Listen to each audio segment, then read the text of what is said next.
Hello everyone, আসসালামু আলাইকুম। আমি মিতু, বলছি রাজশাহী থেকে। বাংলাদেশি ব্লগার মিতু চ্যানেলের আরও একটি নতুন ভিডিওতে আপনাদের সবাইকে স্বাগত জানাই।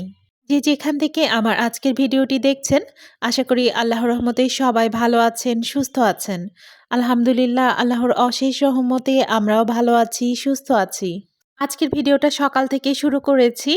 আজকে সকালে ঘুম থেকে উঠতে একটু দেরি হয়ে গেছে, আর আজকে আয়নের স্কুলও ছিল। এখানে চালের গুঁড়া, ডিম, পেঁয়াজ, মরিচ আর লবণ দিয়ে আমি চাপড়ি বানিয়ে নিচ্ছি। এটা আয়ন খেতে খুবই পছন্দ করে, তাই সকালবেলা ঝটপট এই নাস্তাটাই বানিয়ে নিলাম।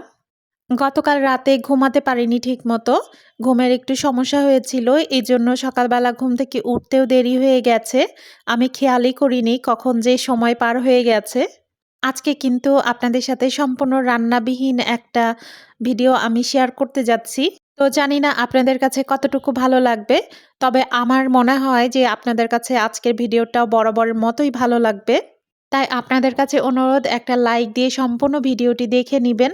আর আমার ভিডিওটি যদি আপনাদের কাছে ভালো লেগে যায় তাহলে অবশ্যই আমার চ্যানেলটিকে সাবস্ক্রাইব করে পাশে থাকা বেল আইকনে প্রেস করে রাখবেন, যেন আমি এই টাইপের নতুন ভিডিও দেওয়ার সাথে সাথেই আপনাদের কাছে নোটিফিকেশন পৌঁছে যায় আর আপনারা আপনাদের সময় সুযোগ মতো দেখে নিতে পারেন। আমাদের সকালের নাস্তার ঝামেলাটা একদমই থাকে না, যেহেতু আমি আয়নের বাবা দুইজনই প্রোটিন পাউডার খাই, আর আয়নের জন্য কিছু একটা রেডি করে দিলেই হয়ে যায়। তো এর মধ্যেই কিন্তু আমার চাপড়িগুলো বানানো হয়ে গেছে, আমি টেবিলে দিয়ে দিয়েছি। আজকে কিন্তু আয়নকে আমি টিফিনও দিইনি, আয়নের বাবাকে বলেছি বাইরে থেকে কিছু একটা কিনে দিতে। টিফিন তৈরি করার মতো একদমই সময় ছিল না, আর আয়ন যেমন তেমন টিফিন নিতেও চায় না। তো এর মধ্যেই কিন্তু আয়নের বাবাকে বিদায় দিয়ে তারপরে আমি আমার ইনডোর প্ল্যান্টগুলোতে পানি দিয়ে দিচ্ছি। আজকে দুপুরে একদমই রান্নাবান্না নাই। ফ্রিজে গতকালের যে তরকারিগুলো ছিল ওগুলো দিয়েই কিন্তু আজকে দুপুরে খেয়ে নিব। তো আমার ইনডোর প্ল্যান্টগুলোতে পানি দেওয়ার পরে আমি চলে এসেছি একটা আপেল কেটে খেয়ে নিব। আজকে যেহেতু একদমই রান্নাবান্না নাই, এজন্য মনের ভিতরে কিন্তু একটা অন্যরকম আনন্দ কাজ করছে। ওই যে যেমন বাচ্চারা স্কুল ছুটি পেলে যে আনন্দটা কাজ করে, আমার মধ্যেও মনে হচ্ছে ওই আনন্দটাই কাজ করছে। তাই ধীরে সুস্থে একদম আরামের সাথে সংসারের যে ছোটখাটো কাজগুলো আছে ওগুলোই সেরে নিচ্ছি। আর এই তো আপেলটা কেটে নিয়ে তারপর চলে এসেছি আমার সবচেয়ে প্রিয় জায়গাটায়, যেখানে বসে আমি সময় কাটাতে খুব বেশি পছন্দ করি। আমার বাসার সবচাইতে প্রিয় জায়গা কিন্তু এটা। সকাল থেকে কিন্তু আমি ওই রকম কোনো কাজকর্মই করিনি, আর বিছানাটাও কিন্তু এর মধ্যে গোছানো হয়নি। আমি আপেল খাওয়া শেষ করে তারপর চলে এসেছি আমার বেডরুমে। এখন পর্যন্ত রুমের জানালাটাও কিন্তু খোলা হয়নি, তাই প্রথমে জানালাটা খুলে দিয়ে তারপর কিন্তু বেডরুমটা গুছিয়ে নিব। আর আজকে কিন্তু আমি আমার বেডরুমের বেডশিটটাও চেঞ্জ করব।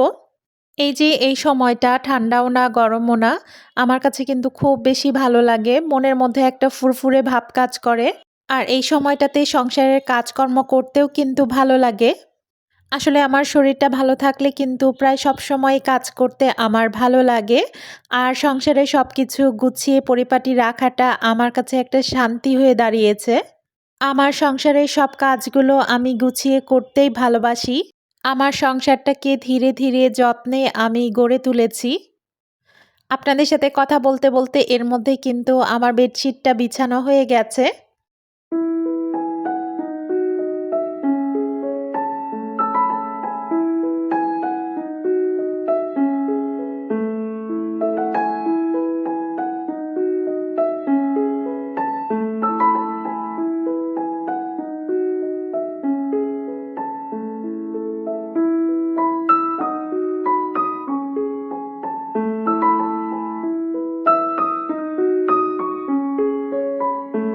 আজকে যে বেডশিটটা উঠিয়েছি ওটা কিন্তু আমি এখন ওয়াশিং মেশিনে দিয়ে দিচ্ছি ধোয়ার জন্য। আমার বাসায় কাপড় চোপড় ময়লা হলে জমিয়ে রাখতে একদমই ভালো লাগে না, আমি চেষ্টা করি সাথে সাথেই ধুয়ে দেওয়ার। আর ওয়াশিং মেশিন তো ধোয়ার কাজগুলো আমাকে অনেক সহজ করে দিয়েছে, যখন ইচ্ছা তখন আমি কাপড় ধুতে পারি। একটা সময় ছিল আমার হেল্পিং হ্যান্ড খালার উপরে নির্ভর করে থাকতে হতো, কারণ তখন আমার বাসায় ওয়াশিং মেশিন ছিল না। যেদিন খালা ধুয়ে দিত ওই দিন কাপড় ধোয়া হতো। তো ওয়াশিং মেশিনে কাপড় দিয়ে তারপর চলে এসেছি বেডরুমে। আমার আলমারিটা আজকে মুছে পরিষ্কার করে নিব। আর আলমারি মোছাটা শেষ করে তারপর চলে এসেছি আমার ডাইনিং টেবিলটা মুছে নিতে। গতকাল রাতেও কিন্তু ডাইনিং টেবিলটা পরিষ্কার করা হয়নি, তাই ভাবলাম এখন ডাইনিং টেবিলটা পরিষ্কার করে ফেলি। যদিও ডাইনিং টেবিলটা ওইভাবে ময়লা হয় না, তারপরেও আমি চেষ্টা করি যতটুকু ধুলা পড়ে ওইটুকুই মুছে পরিষ্কার রাখার। আর আমার ডাইনিং টেবিলটা আমি খুবই সিম্পলভাবে গুছিয়ে রাখি। আর্টিফিশিয়াল কোনো ফুল দিয়ে সাজানোর প্রয়োজন হয় না, কারণ আমার ডাইনিং টেবিলটা এমনিতেই কালারফুল, তাই আলাদা করে আর অন্য কিছু দিয়ে সাজানোর প্রয়োজন হয় না।